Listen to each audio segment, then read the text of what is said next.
हम्म।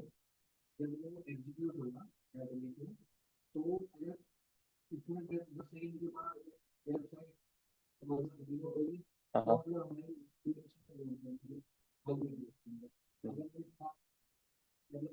ये भी condition based होगा, राइट? आप जो कंडीशन डालोगे, जैसे यहाँ पे आपने कंडीशन डाला 1 = 2, अब हमें पता है ये कंडीशन कंडीशन क्या है, ये फॉल्स है, ये ट्रू नहीं है।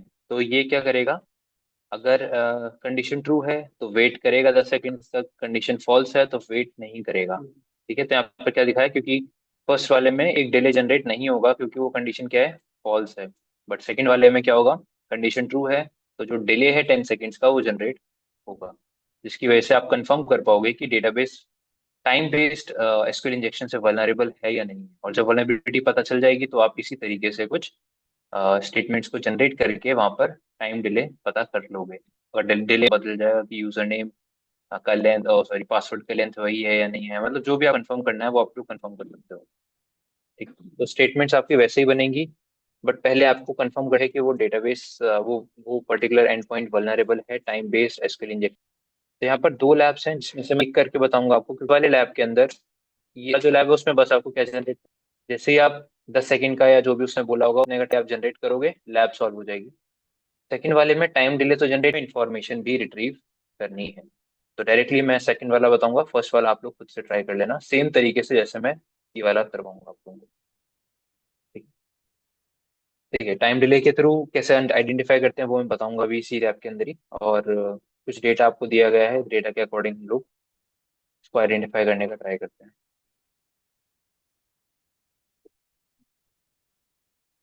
वर्ब सूट प्रोफेशनल ओपन कर लीजिए यहाँ पर।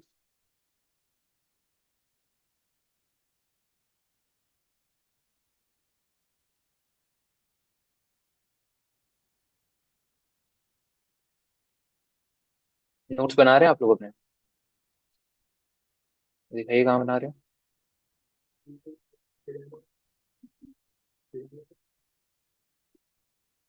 दिखाइए जल्दी से कहाँ बना रहे हो आप लोग।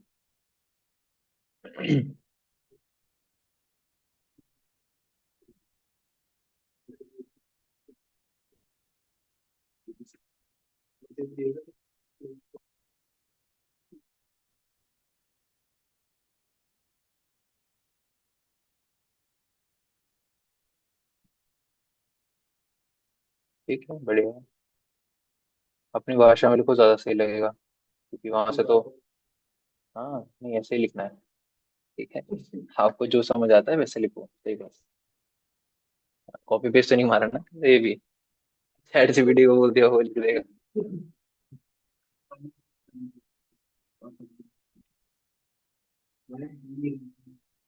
खाली अपडेट करी थी तो उसको कर लो राइट क्लिक करके इसकी प्रॉपर्टीज पे जाके।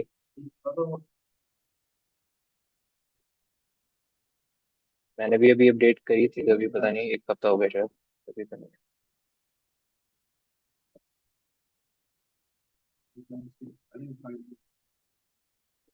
चलिए, अब मुझे आप लोग बताइए कि कैसे कंफर्म करोगे यहाँ पर टाइम बेस्ड डिले जनरेट हो रहा है या नहीं हो रहा है, कैसे कंफर्म करेंगे बताइए।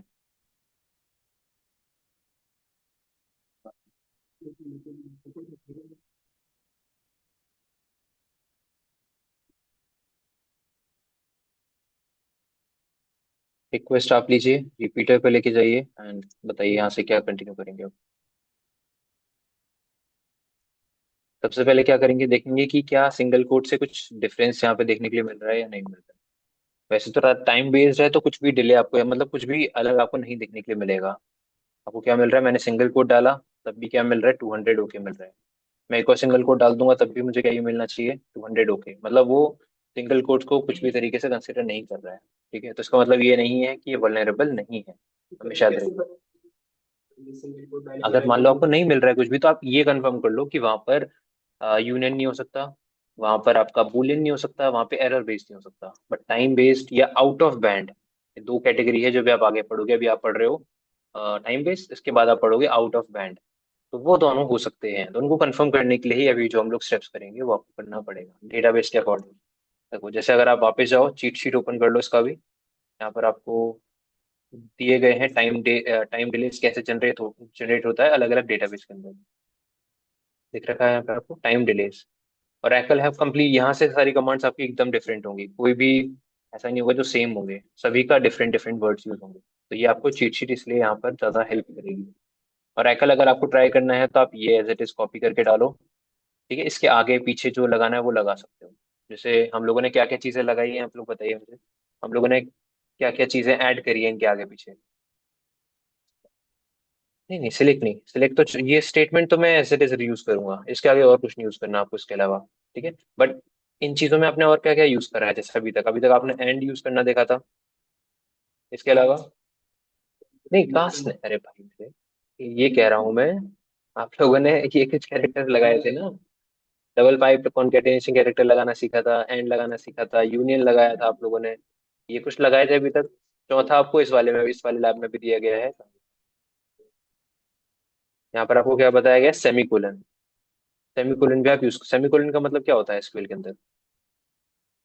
सेमीकोलन किसी एक, आपने क्या कर दिया, एक सिंगल कोट लगा के पहली वाली क्वेरी को एंड कर दिया, ताकि वो क्वेरी वहीं खत्म हो जाए। अब नई क्वेरी में यहाँ से लिखूंगा, जो भी आपको लिखना है वो आप लिख सकते हो। ये भी एक तरीका यूज करने का, आप सेमीकोलन लगा के भी यूज कर सकते हो। ठीक है, तो ये कुछ तरीके हैं, ये याद रखने हैं आपको, ये तरीके इनमें से कोई भी यूज हो सकता है। ठीक है, बस इसमें याद रखिएगा, एंड जब भी आप यूज करोगे तो वहां पर कंपेयर करना पड़ेगा आपको, क्योंकि ये कंपेरेटिव ऑपरेटर है। वो कंपेयर करेगा, आपने जो वैल्यू अंदर दोगे उससे कुछ बाहर कंपेयर करना पड़ेगा, करवाना पड़ेगा। ठीक है, तो हम लोग यहाँ पर क्या करेंगे, वापस जाइए टाइम डिफरेंस के अंदर। अब ये जो स्टेटमेंट्स हैं इनको आप इन्हीं सब के साथ यूज करना स्टार्ट करो। एंड को हम लोग यहाँ पे छोड़ देते हैं, एंड के साथ हम लोग नहीं कर रहे इसको ट्राई, बाकियों के साथ आप इसको ट्राई कर लो। और लास्ट में आप क्या लगा दोगे, डबल हाइफन, ताकि ये सारा कुछ क्या हो जाए, कमेंट हो जाए। इसके बाद का जो सिंगल कोट और वो सब बाकी सब कुछ है वो क्या हो जाएगा, कमेंट हो जाएगा, तो आपकी क्वेरी एग्जीक्यूट हो जाएगी। ठीक है, तो डबल कोट आपको, डबल हाइफन आपको यहाँ पे लगाना है। वो भी देख के कि अगर आप जब ये चीज माई सिक्वल पे लगाओगे तो डबल हाइफन के बाद क्या होना चाहिए, एक स्पेस होना चाहिए। ठीक है, तो एक एक करके आप लोग लगाते रहिए, ये चीज इसके साथ आएगी। फिर यूनियन के साथ ट्राई करिए, फिर सेमीकोलन के साथ ट्राई करिए, और आपको अलग अलग निकले। तो हमें तीन चीजें, चार डेटा तरीकों से हमें ट्राई करना पड़ेगा कि कौन सा तरीका वहां पर वैलिड है, वर्क कर रहा है। ठीक है, क्योंकि ये टाइम डिले के साथ ही पता चलेगा आपको। टाइम डिले जब तक आप जनरेट नहीं करोगे तब तक आपको नहीं पता चलेगा। एज इट इज आप इसको यहाँ डाल दीजिए, चाहे तो आप एनकोड करना हो एनकोड कर दो पूरा, जैसे एनकोड कैसे करते हैं, कंट्रोल यू से आप एनकोड कर दो, मतलब आपके ऊपर है। एनकोड में क्या होगा कि कुछ स्पेसेस वगैरह या कुछ भी होगा वो प्लस से रिप्लेस कर देगा, या %20 से, या जो भी कैरेक्टर्स होंगे जो एनकोड हो सकते हैं वो एनकोड कर देगा। सेंड करके देखिए। अब डिले कैसे पता चलेगा आपको, यहाँ पर सबसे नीचे, यहाँ पर अभी कितने देर में आपके पास रिस्पॉन्स आ गया, 213 मिली सेकेंड्स के अंदर। ठीक है, मिली सेकेंड, एक एक सेकंड में कितने मिली सेकेंड्स होते हैं, 10 काउंट करता है।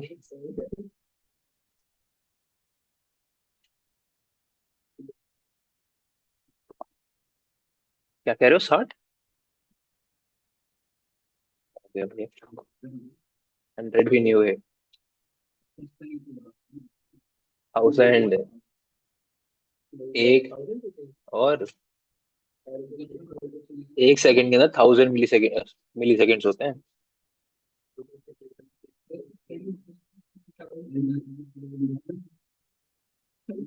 ठीक है, चेक करो चेक करो।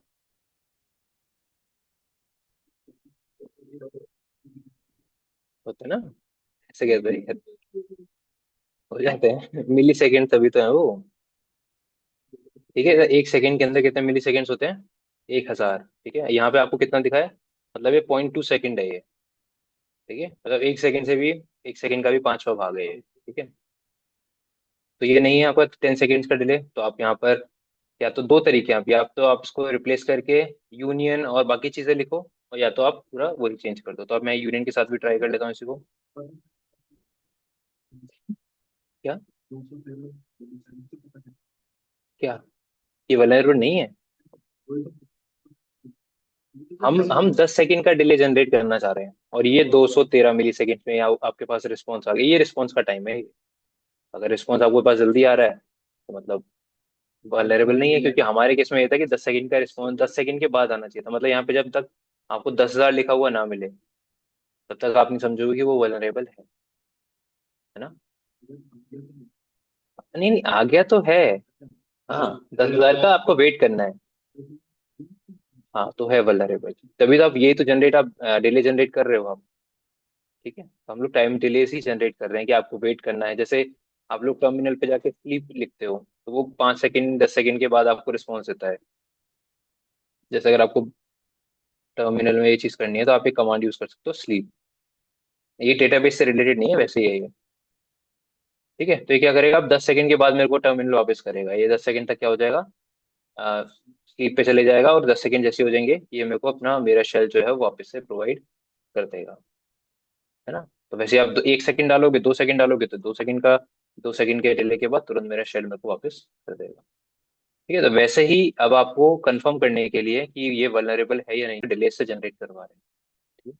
ठीक है? तो मैं यूनियन के साथ भी इसको ट्राई कर, यूनियन। अभी भी मेरे को रिस्पॉन्स तुरंत मिल गया है। सेमीकोलन, सेमीकोलन भी आप ट्राई कर लो यहाँ पे। अब देखिए सेमीकोलन लिखते ही ये क्या हो गया, चेंज, कलर चेंज हो गया इसका, क्योंकि सेमीकोलन का यहाँ पे होता है, कहाँ पर, कुकीज को सेपरेट करने सेमीकोलन यहाँ पे लगा हुआ है। क्या करता है, एक कुकी को दूसरे कुकी से सेपरेट, तो आपको इस सेमीकोलन को भी क्या एनकोड करना है, ताकि ये इस वैल्यू की तरह कंसिडर किया जाए, ना कि दूसरी कोई कुकी बन जाए ये। ठीक है, तो इसलिए सेमीकोलन को भी क्या कर दिया, इनकोड कर दिया। इन करके आप देखोगे, कंट्रोल यू, अब बस हाँ, कंट्रोल यू, यूआरएल एनकोड करना है पूरा। आप डिकोड कैसे करोगे, कंट्रोल शिफ्ट। ठीक है, तो कंट्रोल शिफ्ट यू से डिकोड, और कंट्रोल यू से एनकोड उस सूट के अंदर। ठीक है, तो अब ये पता, ये तो नहीं ट्राई कर रहे थे, ओरेकल, ओरेकल तो नहीं। अब सेकंड वाला ट्राई कर लो आप, और डिले अगेन, तीनों के साथ आप ट्राई करोगे इसको भी। तो इस तरीके से आप इसको कंफर्म करते हुए जाइए कि ये वल्नरेबल है या नहीं। तो ये डिले जनरेट नहीं करेगा, जो अभी नहीं कर रहा है ये। अभी एक भी बार डिले जनरेट नहीं हुआ ना 10 सेकंड का। ठीक है, अभी भी नहीं है। यहाँ पे आप इसको चेक करो, चेंज करके यूनियन कर लो। अभी भी नहीं हो रहा, इसको चेंज करके क्या करेंगे आप फिर, सेमीकोलन। सेमीकोलन कर रहा है तो इसको एनकोड कर दो, स्पेस और डाल दो। और स्पेस को भी एनकोड करना है तो आप कंट्रोल यू प्रेस कर दो, या प्लस से खुद ही लिख दो प्लस, तो वो समझ जाएगा। ठीक है, ये भी नहीं। अब नेक्स्ट वाला ट्राई करिए, नेक्स्ट डेटाबेस कौन सा है, पोस्टग्रेस एसक्यूएल, इसको भी ट्राई कर लीजिए तीनों के साथ।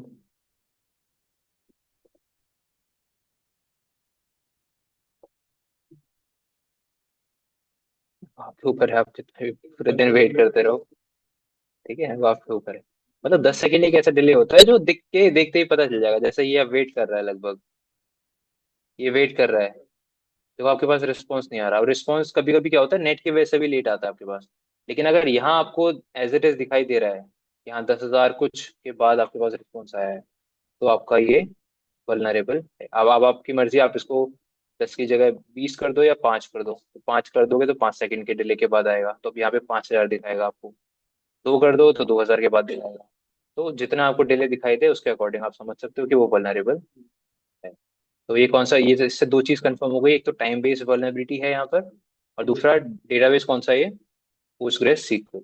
अब इसको आप बाकी कंडीशन के साथ ट्राई करना चाहते हो कर लो, जैसे यूनियन के साथ भी ट्राई करके देख लो। वल्नरेबिलिटी तो हमें पता चल गई है, बट अगर आपको ट्राई करना है तो यूनियन के साथ ये नहीं लगेगा, सेलेक्ट वगैरह नहीं लगेगा, मतलब ब्रैकेट नहीं आएगा फिर, तो आप डायरेक्टली वैसे जैसे लिखते हैं ना, यूनियन सेलेक्ट और जो भी है, तो देखिए आपके पास डिले आ रहा है, नहीं, यूनियन के साथ नहीं वर्क कर रहा है। तो इसको आप किसके साथ ट्राई कर लो फिर, क्या था लास्ट आपके पास, सेमीकोलन।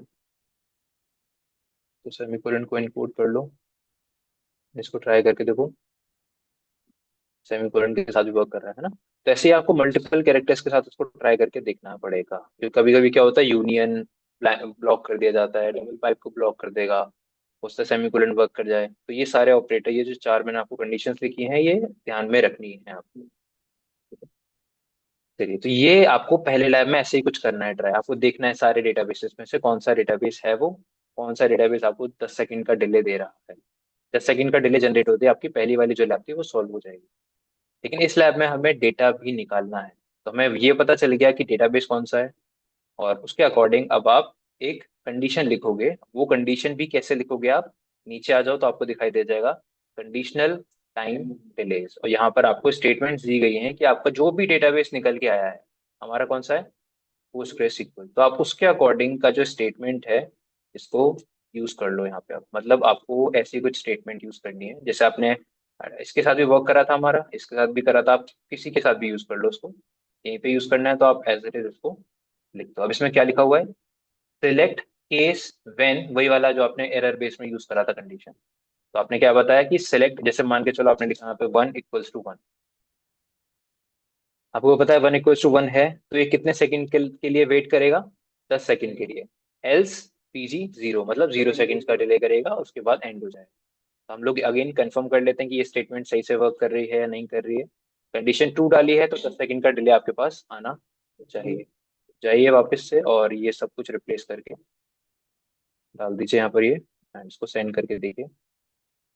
तो कंडीशन ट्रू है, हमें पता है 10 सेकंड का डिले आएगा। ठीक है, अब 10 सेकंड का डिले आपके लिए ज्यादा है तो हम इसको कम भी कर सकते हैं कि भाई बार बार वो 10 सेकंड तक वेट ना करे, क्योंकि ये लैब फिर उस हिसाब से टाइम कंज्यूमिंग ज्यादा हो जाएगी। राइट।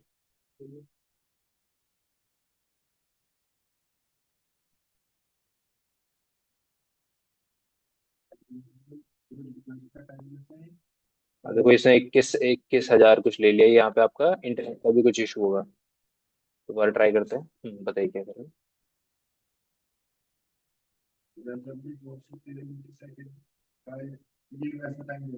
हम्म।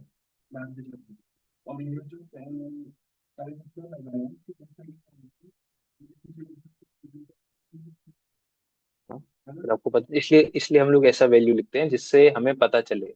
कम से कम 5 सेकंड लिखो, क्योंकि कभी कभी क्या होता है, नेट का डिले भी होता है। इंटरनेट की वजह से भी, जैसे भी आपने देखा 21,000 आ गया था वहाँ पे लिखा हुआ, तो 20 सेकंड तक वेट किया होगा उसने, 20-21 सेकंड तक, है ना। तो आपको इतना डिले जनरेट करना है जिससे आपको कंफर्म हो जाए कि हाँ भाई भले है। 7-8 सेकंड से ऊपर। ठीक है। चलिए दूसरी कंडीशन भी चेक कर लेते हैं। जब हम लोग उसको 1 = 2 लिख रहे हैं तब आपके पास क्या रिस्पॉन्स आ रहा है, तो तुरंत तुरंत तब क्या होना चाहिए, तुरंत रिस्पॉन्स आना चाहिए, और वही आपके साथ हुआ है। राइट। तो कंडीशन ठीक है। अब यहाँ पर आप लेंथ वाला, अब तो यहाँ से आप कर लोगे, क्या लिखेंगे आप, लेंथ के बाद किसका लेंथ निकालना है आपको, पासवर्ड। किससे चेक करोगे, >1 है या नहीं, चेक करके देखो। लेंथ ऑफ, सही लिखा ना, लेंथ ऑफ पासवर्ड >, अच्छा। किसका चेक करना है वो सब कुछ नहीं लिखा, तो आप लिखिए फ्रॉम यूजर्स, नहीं, यूजर वेयर,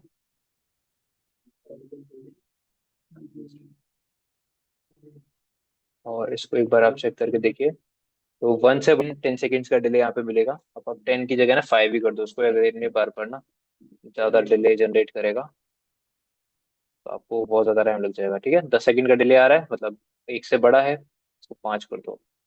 और अगर आप इससे बहुत बड़ी वैल्यू डाल दो यहाँ पर, सेंड करके देखो, तो तुरंत रिस्पॉन्स आ जाना चाहिए, वही रिस्पॉन्स आपके पास आया। अगेन आप इसको भेजोगे, यहाँ पे भी आपको वही मिलेगा कि कितने हैं इसमें, पासवर्ड की लेंथ 20, निकाल के देख लेना आप लोग। ठीक है। अगेन फिर आप क्या करोगे, सेकंड स्टेटमेंट कैसे बनेगी आपकी, इसको हटा के आप क्या लिखोगे, सबस्ट्रिंग। सबस्ट्रिंग के अंदर क्या लिखा जाता है,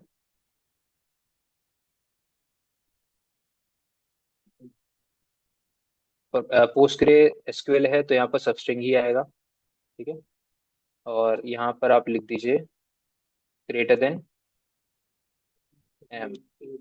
तो चेक करके देखते हैं कि क्या m से अगर बड़ा होगा फर्स्ट कैरेक्टर पासवर्ड का, तो 5 सेकंड का डिले आएगा। बड़ा होगा तभी आपके पास डिले आ रहा है, 5 सेकंड का डिले आया। अब इसको आप उल्टा रिवर्स करके देख लो कि भाई रिवर्स करके क्या आपके पास आ रहा है, इसको रिवर्स कर दिया आप लोगों ने तो तुरंत आ गया रिस्पॉन्स, मतलब m से बड़ा ही है। ठीक है, पहला वर्ड। अब इसको आप लेके जाइए इंट्रूडर पे। अब ये जो चीज यहाँ पे एक चीज इंपॉर्टेंट है वो मैं बताता हूँ आपको। क्लियर कर दीजिए। अगेन दो चीज आप सिलेक्ट कर लोगे, एक ये वाला पार्ट, इसको आप पहले तो इक्वल्स टू पे चेंज कर दो, और ये जो m लिखा हुआ है इसको आप सिलेक्ट कर लीजिए। क्लस्टर बॉम्ब पेलोड्स में फर्स्ट वाले में नंबर्स हो जाएगा 1 to 20, सेकंड वाले में लूट फोर्सर।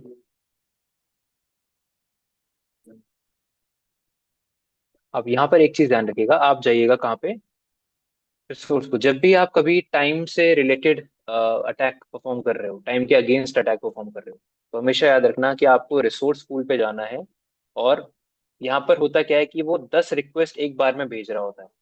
बॉबसूट क्या करता है, ये फास्ट क्यों होता है बॉबसूट प्रोफेशनल, क्योंकि वो 10 रिक्वेस्ट एक बार में भेजता है। ये ऑप्शन आपको कम्युनिटी में नहीं मिलेगा, मतलब मिलेगा बट उसके अंदर कुछ आपके पास चेंजेस करने के ऑप्शन नहीं होंगे। तो कम्युनिटी में क्या होता है, वो एक बार में एक ही रिक्वेस्ट भेजता है, इसलिए वो स्लो होता है। ये क्या करता है, एक बार में कितनी रिक्वेस्ट भेजेगा, 10। आप बढ़ाना चाहो बढ़ा लो, लेकिन बढ़ाने से हमेशा क्या होता है कि आपके पास प्रॉपरली रिस्पॉन्स नहीं आएगा। अगर आप इसको बोलो कि मुझे, खासकर टाइम बेस में, तो आपको हमेशा याद रखना है कि आपको एक रिक्वेस्ट एक बार में भेजनी है। जब भी आप आगे, अभी तो हम लोग पहली वल्नरेबिलिटी देखिए टाइम के अगेंस्ट, आगे जाके आप और भी अलग अलग सिनेरियोज में उसको एक्सप्लॉइट करोगे, अलग अलग कंडीशंस में देखोगे टाइम बेस को। जैसे ऑथेंटिकेशन में आएगा, फिर आगे जाके एक दो वल्नरेबिलिटीज में और आएगा। तो आपको जब भी टाइम के अगेंस्ट आप अटैक परफॉर्म कर रहे हो, एक नया पूल आप लोग बनाओगे, नाम जो भी देना चाहते हो दे सकते हो, डिफॉल्ट के साथ जाना चाहते हो डिफॉल्ट के साथ चले जाओ। और यहाँ पर आप एक ऑप्शन जरूर सिलेक्ट कर लोगे जहाँ पे क्या लिखा हुआ है, मैक्सिमम कॉन्करेंट रिक्वेस्ट। इसको आप कितना कर दोगे, 1। अभी कितनी है मैक्सिमम कॉन्करेंट रिक्वेस्ट, 10। हमने बोल दिया कि एक बार में मैक्सिमम कितनी भेजनी है, एक ही भेजनी है। जब पहली जाएगी, उसका रिस्पॉन्स आएगा, तब अगली भेजेगा, उसका रिस्पॉन्स आएगा, फिर उसके बाद नेक्स्ट भेजेगा, उसका रिस्पॉन्स आएगा। इसलिए यहाँ पर थोड़ा ये अटैक आपका पहले से ज्यादा क्या रहेगा, स्लो रहेगा। ठीक है, क्योंकि 720 रिक्वेस्ट में आपकी एक एक करके रिक्वेस्ट जाएंगी। अब जैसे उसने वेट करा, अगली रिक्वेस्ट भेजेगा नहीं वो, क्योंकि ये वाला पक्का 5,000 से ऊपर रिस्पॉन्स दे रहा होगा। अब यहाँ कैसे पता करोगे आपकी 5,000 से ऊपर का रिस्पॉन्स आ रहा है, तो आपको एक और कॉलम ऐड करना पड़ेगा। कॉलम्स में जाइए, एक आपके पास दिख रहा है रिस्पॉन्स कंप्लीटेड, कि आपके पास कंप्लीट रिस्पॉन्स कितने आया जब आपने भेजा, कितनी देर बाद आपके पास। हम लोगों ने 5 सेकंड का जनरेट किया था डिले, तो जिन जिन में 5,000 मिलता जाएगा, वो सारे आपके पासवर्ड्स होते जाएंगे। तभी आइडेंटिफाई करेगा। यही चीज अगर आप कम्युनिटी, तो और धीरे हो जाएगी ये तो, तब भी कम्युनिटी ये भी बहुत धीरे धीरे करेगा।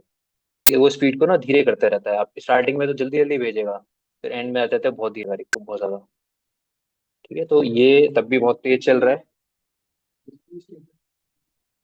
कोई नहीं यहाँ पे स्टेटस, बिल्कुल एरर नहीं हो रहा है जनरेट, ना ही कोई कुछ भी जनरेट अलग तरीके से कुछ आ ही नहीं रहा है, तो कोई और स्टेटस कोड मिलेगा ही नहीं। लेंथ भी सभी की सेम मिलेगी, किसी में भी आपको लेंथ का डिले भी अलग से नहीं दिखेगा। बट स्टिल वल्नरेबल है, क्योंकि आपके लिए तो ये पता चल रहा है कि आपकी दी हुई क्वेरीज डेटाबेस एग्जीक्यूट कर रहा है। और वो कैसे कंफर्म कर रहे हो, आप टाइम डिले जनरेट करके। ठीक है, तो इसको चलने देते हैं, समझ आ गया, क्लियर ट्राई करके देख लीजिएगा। चलिए अब बात करते हैं नेक्स्ट टेक्निक के बारे में। इसको बोलते हैं आउट ऑफ बैंड, या फिर OAST। अब OAST का मतलब क्या होता है, OAST की फुल फॉर्म समझ लो, out of band application security testing.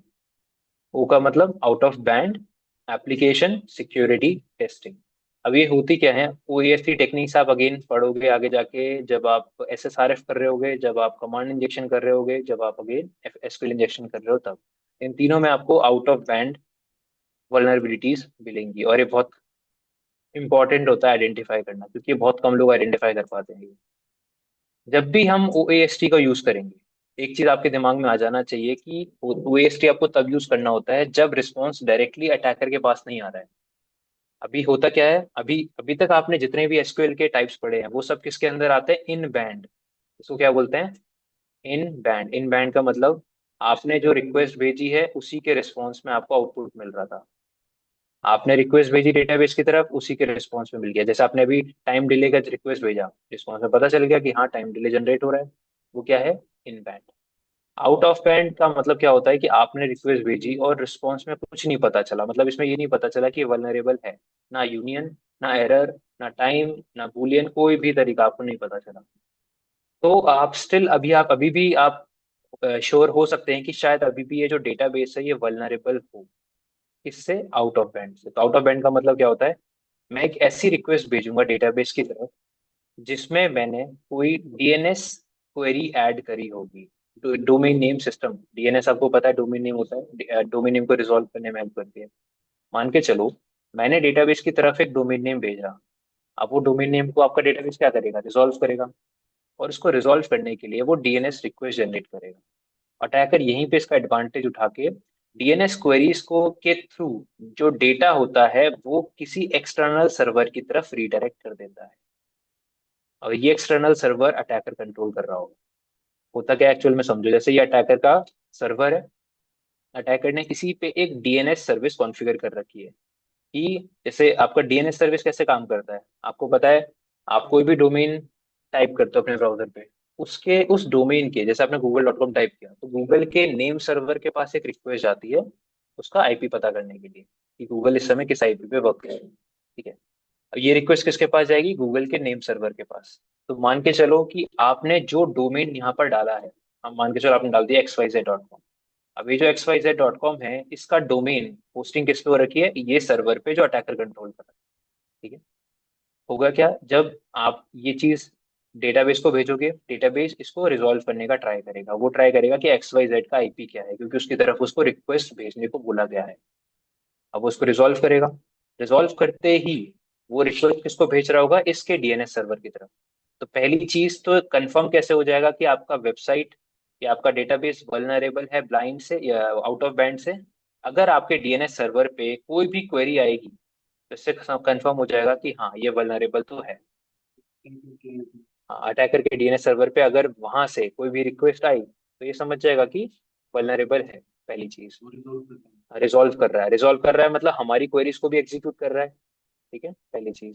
दूसरी चीज, अब अटैकर इसमें क्या करता है, ये तो कंफर्म कर लिया आपने वल्नरेबल है। दूसरी चीज, अटैकर क्या करता है, इसी डीएनएस क्वेरी के साथ वो एक मैलिशियस एसक्यूएल स्टेटमेंट भी प्रोवाइड कर देता है सर्वर को। जैसे कि एडमिनिस्ट्रेटर का पासवर्ड निकालना, किसी यूजर का कुछ निकालना, ऐसे करके एक स्टेटमेंट उसने यहाँ पर बना के दे दी। वो स्टेटमेंट जैसे ही यहाँ पर जाएगी, और उसको आपके जो सर्वर है वो क्या समझेगा कि ये भी किसका पार्ट है? आपके डीएनएस क्वेरी का ही पार्ट है। उसको एग्जीक्यूट करेगा डीएनएस क्वेरी के साथ, और उस डेटा को जो भी एडमिनिस्ट्रेटर या जो भी आपने निकाला होगा, उस डेटा को लेकर कहाँ पे सेंड कर देगा? आपके डीएनएस सर्वर पर, ताकि अटैकर उसको अपने डीएनएस सर्वर से एक्सेस कर पाए कि वो एक्चुअल डेटा क्या है। तो इस टेक्निक को बोला जाता है data exfiltration using DNS queries या डीएनएस लुकअप। ये क्या था? डीएनएस लुकअप था ये।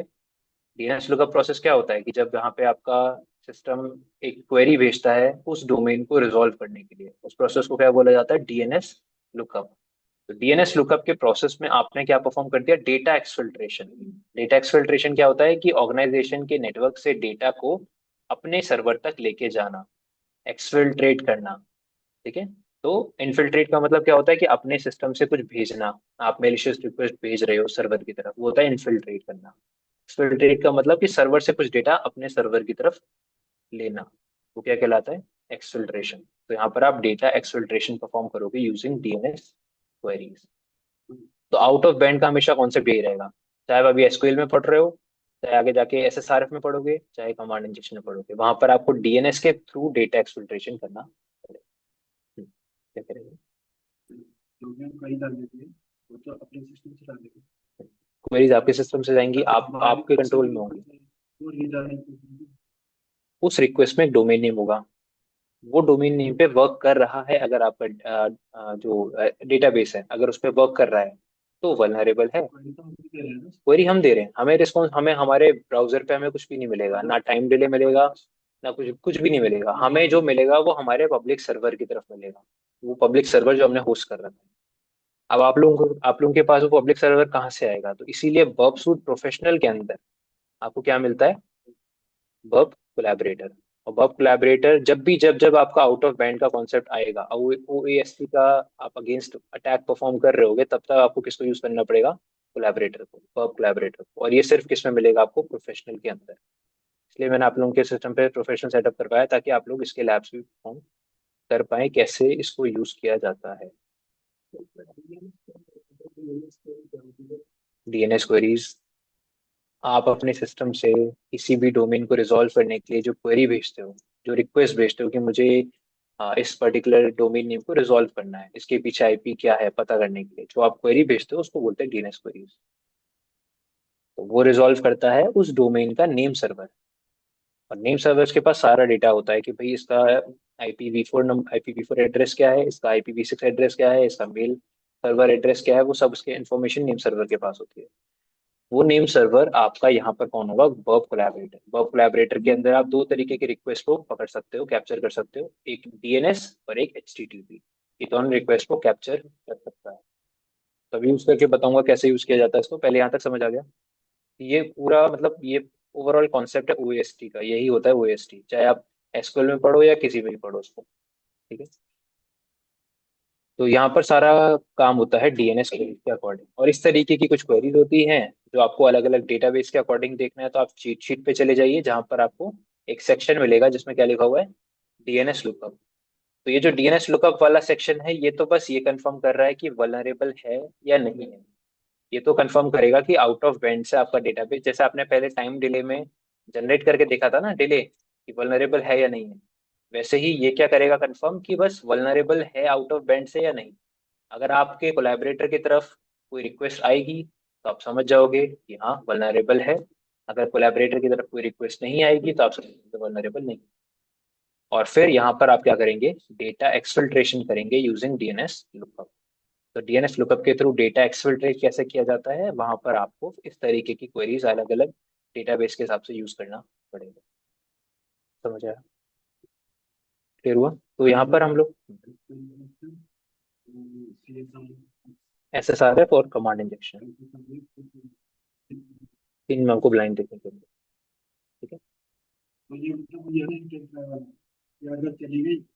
हाँ वही है, आपको अब सारी चीजें ना ऐसे ट्राई, ऐसे कंफर्म करनी है। आप हमेशा एसक्यूएल जब भी ट्राई करोगे, पहले एरर ट्राई करो, फिर यूनियन ट्राई करो, फिर ब्लाइंड में बूलियन ट्राई करो, टाइम वेस्ट करो, और कुछ भी नहीं है तो फिर आउट ऑफ बैंड ट्राई करो। तो कुछ ना कुछ अगर निकल रहा है, किसी न किसी से कुछ आउटपुट मिल रहा है आपको, तो वल्नरेबिलिटी है, अदरवाइज नहीं। ओएसटी का प्रिवेंशन ये है कि आपका जो पहली बात तो जो जो भी है, अगर वो एसक्यूएल इंजेक्शन के केस में डेटाबेस है, कमांड इंजेक्शन के केस में आपका ऑपरेटिंग सिस्टम है, और एसएसआरएफ के केस में कोई और सर्वर है, वो जो मशीन है, वो जो एंटिटी है जिसके ऊपर आप अटैक कर रहे हो, अभी के लिए जैसे डेटाबेस है, डेटाबेस पहली बात आपकी एसक्यूएल क्वेरीज को एग्जीक्यूट ना करे। ऐसी क्वेरीज जो जो मेलिशियस है, तो सर्वर को चेक करना चाहिए हर एक क्वेरी को। अगर उस क्वेरी में कुछ मेलिशियस कंटेंट है, डोमेन है,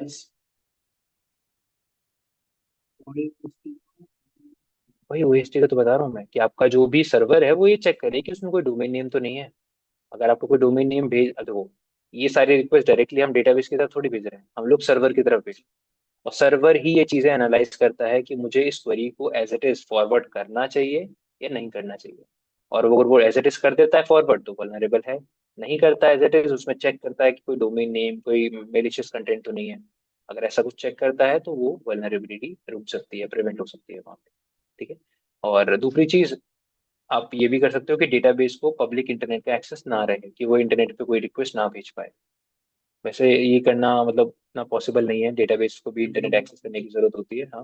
बट स्टिल आप वहाँ पर फायरवॉल्स वगैरह लगा सकते हो कि कोई डेटा एक्सफिल्ट्रेशन वगैरह कर रहा हो, अगर कोई सेंसिटिव डेटा लेके जा रहा हो तो वो ना लेके जा पाए इस तरीके से। क्योंकि ये कॉन्सेप्ट अभी आप समझोगे ना तो बहुत अच्छे से समझ आएगा आपको। जैसे डीएनएस लुकअप में तो चलो ठीक है, ये तो आप कंफर्म कर रहे हो बस कि वल्नरेबल है या नहीं। एक्सफिल्ट्रेशन में आपके थोड़े कॉन्सेप्ट्स और ज्यादा क्लियर हो जाएंगे कि कैसे वो डेटा लेके जा रहा है बाहर। तो पहले आइडेंटिफाई करते हैं, यहाँ पे भी आपको दो लैब दिखेंगी। आज हम लोग बस इसमें एक ही लैब करेंगे कि आइडेंटिफाई कैसे करते हैं। तो यहाँ पर आपको एक लैब दिख रही है जहाँ पर लिखा हुआ है blind sequel injection using out of band interaction. आप ओएसटी इंटरेक्शन जनरेट करोगे, उससे बस इतना कंफर्म कर लोगे कि वल्नरेबल है या नहीं। चलिए, तो ये लैब को एक्सेस कर लीजिए आप। आपको सिर्फ क्या करना है, एक डीएनएस की रिक्वेस्ट भेजनी है, किसकी तरफ, वर्ब कोलैबोरेटर की तरफ। और अगर आपने भेज दी वो रिक्वेस्ट, तो वल्नरेबिलिटी है ये भी कंफर्म हो जाएगा और आपका लैब भी सॉल्व हो जाएगा। और इसके जो सेकेंड एग्जांपल आप लोग ट्राई कर सकते हो, करना है तो, नहीं तो नेक्स्ट क्लास में मैं बताऊंगा, उसमें आप डायरेक्टली डेटा को एक्सफिल्ट्रेट करके देखोगे अपने डीएनएस सर्वर की तरफ। पहले आपके लो आप चाहिए वाला देख लो, ये 5,000 वाले सारे आ गए हैं।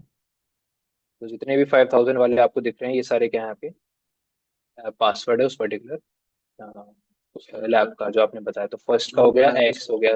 हाँ तो वैसे ही करके आप सॉल्व कर लेना जैसे हम लोग करते हैं।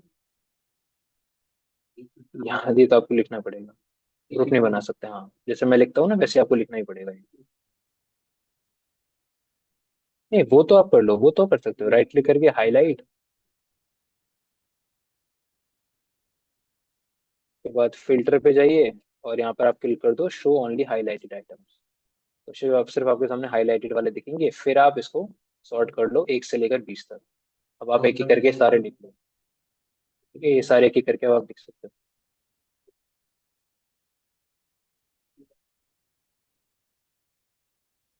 चलिए, वर्ब कोलैबोरेटर कहाँ दिखता है पहले उसकी बात कर लेते हैं, तो कैसे उसको यूज किया जाता है।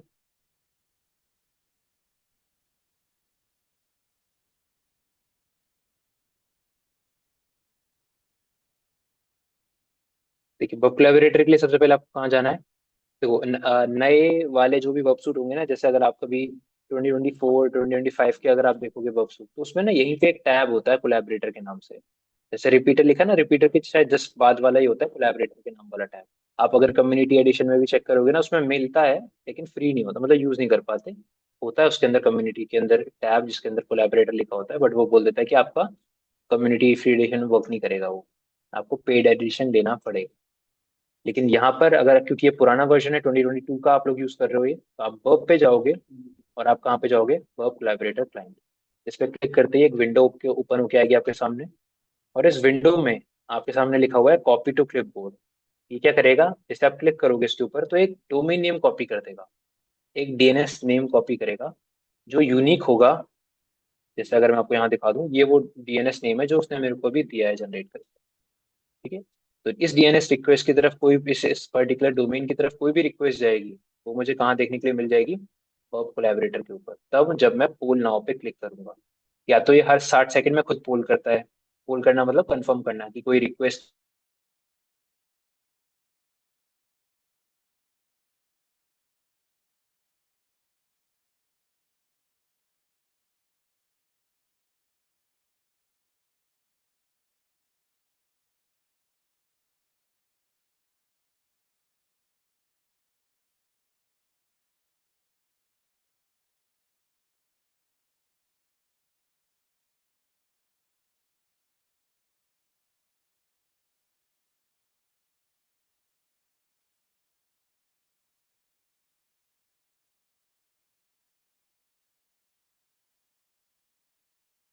इस लुकअप वाला जो सेक्शन है वहां पे आप आ जाइए। अब आपको यहाँ पर अलग अलग स्टेटमेंट दी गई है।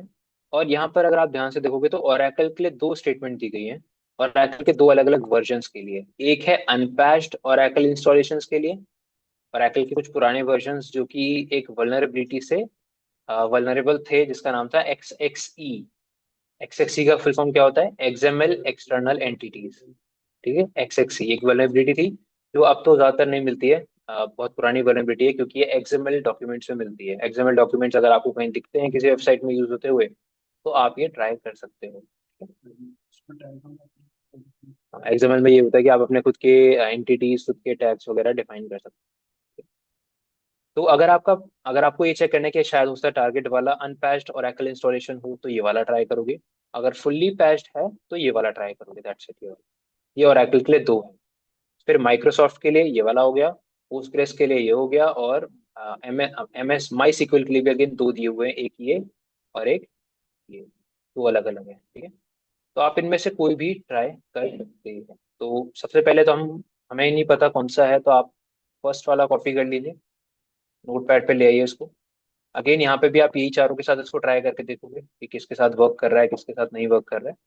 तो फर्स्ट वाले के साथ ट्राई कर लें। अब यहाँ पे आपसे क्या पूछा गया, आपका वर्ब कोलैबोरेटर का डोमेन नेम। तो वो यहाँ से इसको हटा के आप क्या डाल दोगे, वो डोमेन नेम जो आप कॉपी करोगे वर्ब कोलैबोरेटर से। तो क्लिक कर लीजिए कॉपी टू क्लिपबोर्ड।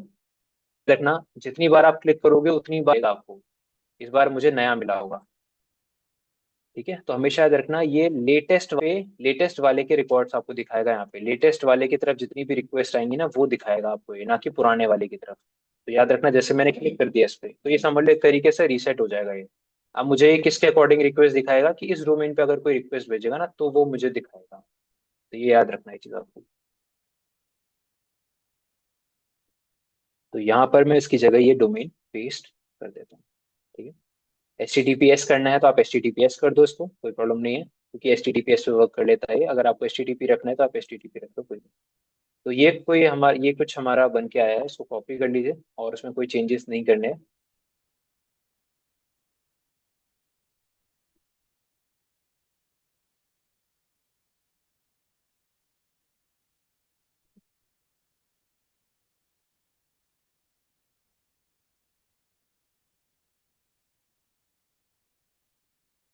तो आप देख रहे हो कि यहाँ पर अगेन कुछ ना कुछ हुआ है।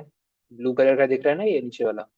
आप क्या करिए, बेटर है कि आप पूरा को इनकोड कर दीजिए कंट्रोल यू करके, ताकि ये आपका एक ही टेक्स्ट कलर में दिखे। तो हमेशा जब भी कलर का डिफरेंस दिखे ना आपको, तो हमेशा याद रखो उसको इनकोड कर दो, ताकि वो कलर के डिफरेंस ना दिखाए आपको। अब एक बार आप सेंड करिए। तो आपको रिस्पॉन्स कुछ भी मिले, 200 या कुछ भी मिले, हमें उससे मतलब नहीं है, क्योंकि हमें क्या चेक करना है कि कोलैबोरेटर पे कोई रिक्वेस्ट आई या नहीं आई। जैसे आपने पोल नाउ पे क्लिक किया और आपके पास फर्स्ट एग्जांपल में ये क्या आ गया, आपके पास रिक्वेस्ट आ गया। मतलब क्या है, देखो मैंने इस डोमेन को कहीं और यूज नहीं करा, हमारे लिए यूनिक डोमेन जनरेट हुआ ना, मैंने इसको कहीं और यूज नहीं किया, और कहीं और यूज नहीं करा तो रिक्वेस्ट कहाँ से जनरेट हुई होगी, यहीं से जनरेट हुई होगी। और यहीं से जनरेट हुई है तो आपके पास यहाँ पे दिखा रहा है कि कुछ डीएनएस रिक्वेस्ट आई है इस पर्टिकुलर डोमेन के तरफ। तो ये आपको दिखा रहा है कि हाँ 4 डीएनएस रिक्वेस्ट हमारे पास आई थी। ठीक है, तो इससे आपको कंफर्म हो गया होगा और लैब भी सॉल्व हो गया होगा कि आपका, क्योंकि आपको क्या करना था, बस इसमें डिले जनरेट कराना था, मतलब सॉरी डिले नहीं, आपको बस एक आउट ऑफ बैंड की रिक्वेस्ट, डीएनएस लुकअप की रिक्वेस्ट जनरेट करानी थी कोलैबोरेटर्स के तरफ। इससे दो चीज कंफर्म हो गई, एक तो हाँ आउट ऑफ बैंड से वल्नरेबल है, दूसरा ये डेटाबेस कौन सा हुआ, ओरेकल का अनपैच्ड इंस्टॉलेशन। ठीक है, बाकी आप ट्राई करोगे तो इस पे से कुछ नहीं मिलेगा, क्योंकि इस वाले के थ्रू आपको आउटपुट ऑलरेडी मिल चुका है। समझ आ गया?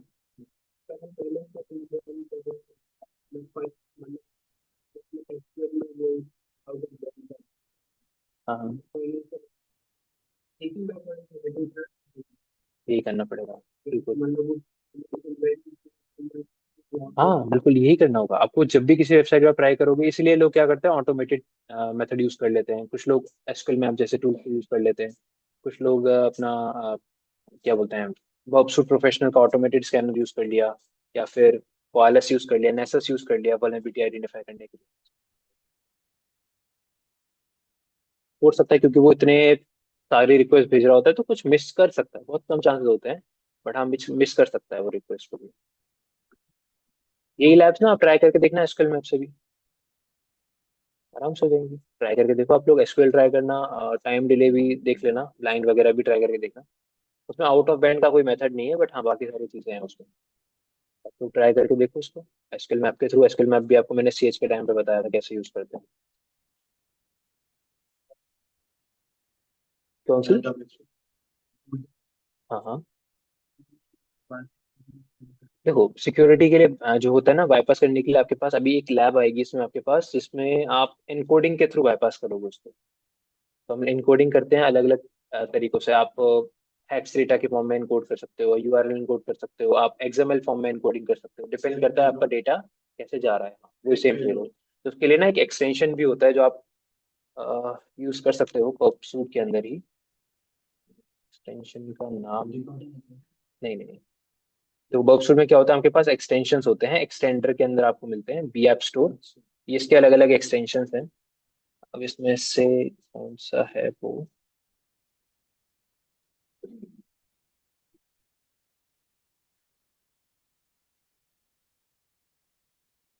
शायद ये है हैक, हाँ ये है हैकवर्टर।